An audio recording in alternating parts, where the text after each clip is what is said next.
ဒီခါတော့တင်းဦးဆရာ၄ယောက်ရှိတယ်တင်းဦးဆရာ၄ယောက်ကသူများတွေရဲ့အပြစ်ဝန်ခံတာကိုသူကလက်ခံတယ်တင်းဦးဆရာတွေတဲ့အဲ့ဒီဆရာတွေကအသင်းသူအသင်းသားတွေလာပြီးတော့ပြောတာပေါ့ကျမကဘာအပြစ်လုပ်တယ်ဆိုလာအာဘဖြစ်တဲ့အခါသူတို့က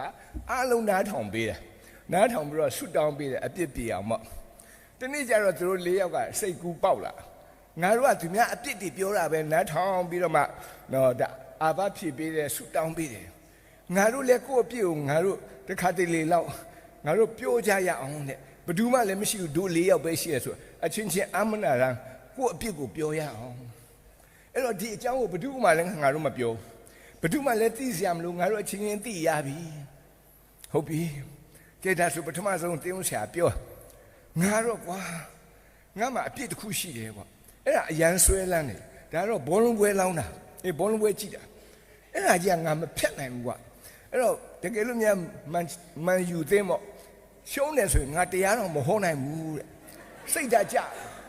စိတ်မကောင်းဘူးတဲ့မန်ယူကလည်းရှုံးနေတာပဲတဲ့အဲ့တော့ငါကအဲ့ဒီအပြစ်တစ်ခုရှိတယ်ကွာအသင်းသူအသင်းသားရောမသိဘူးဘယ်သူမှမသိဘူးဒါပေမဲ့ငါအခုမင်းတို့အချင်းချင်းမလို့ငါဝန်ခံတာဟုတ်လားဒါဆိုမင်းတို့ငါတို့ဆူတောင်းပေးမှာဆိုအားလုံးဆူတောင်းပေးဒီဆရာအခုနော်ဒီဘုံလုံးပွဲကြည့်တဲ့ဥစ္စာကိုဖျားခြင်းနော်တားဆီးပေးပါပေါ့အာရပါရသူ့အတွက်ဆူတောင်းပေးကဲဟုတ်ပြီဒုတိယတယောက်ကဘာပြောလဲဆိုတော့ဟာငါတော့သူများနဲ့မတူဘူးကွာငါက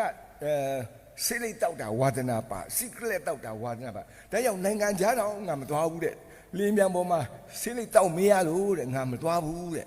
ဟာမင်းဟာတော်တော်ဆိုးတာပဲဟုတ်တယ်တဲ့ဒါပေမဲ့ငါတင်းသူတင်းသားလည်းမသိဘူးတိတ်လေးငါချနေတာကွာဒါကြောင့်မလို့အခုတို့ချင်းချင်းဆိုတော့ငါအခုငါပြောတာဟာဒါဆိုဆုတောင်းရမှာပေါ့ဆိုဝိုင်းဆုတောင်းပြဒီဆရာမူရစေဝါမတောက်အောင်နော်ဒီစေးလေးကွန်းပါညာပေါ့ကွာနော်မတောက်ရအောင်ဝိုင်းဆုတောင်းရဆုတောင်းပေးသူလည်းပြောသွားပါတတိယတယောက်သူကဘာပြောလဲဆိုငါမင်းတို့နဲ့မတူဘူးကွာဘောလုံးပွဲလည်းမကြည့်ဘူးစိတ်လက်တွေဘာတွေလည်းမတောက်ဘူးငါမှပြဿနာတစ်ခုရှိရဲ့အဲ့ဒါလောင်ကစားဝါဒနာပါတယ်ကွာသူများနှလုံးထီတွေပါထိုးရင်ငါတိတ်ထိုးကျင်တာဒါကြောင့်မလို့တိုးလေးငါသွားပြီးတော့ထိုးတာကွာအဲ့ဒီအပြစ်ရှိတယ်ကွာတဲ့ဘယ်သူမှတော့မသိဘူးမင်းတို့လည်းရှောက်မပြောနေဘူးဆိုလို့ငါလည်းဝန်ခံတာဟာဒါဆိုမင်းတို့ဆုတောင်းဖျားသခင်တော့ဒီဆရာကိုလည်းဖျားသခင်တော့အားပေးပါသူမကောင်းတဲ့အမှုရာစုံစမ်းခြင်းကနေပြီးတော့လွတ်မြောက်အောင်ဖျားသခင်မဆာပါဟာကောင်းပြီနောက်ဆုံးတယောက်ပဲကြက်နောက်ဆုံးတယောက်ပြောတယ်ကဲမင်းအောင်ငါတော့ကွာတခုပဲငါရဲ့ပြဿနာမင်းတို့လိုဘောလုံးပဲလည်းမလောင်းမူရစေဝါလည်းမတောက်လောင်းကစားလည်းမလုပ်ဒါပေမဲ့ငါလေသူများအကြောင်းကြားရင်တဆင့်ပြန်ပြီးတော့ပြောချင်တဲ့ဝါဒနာရှိရဲ့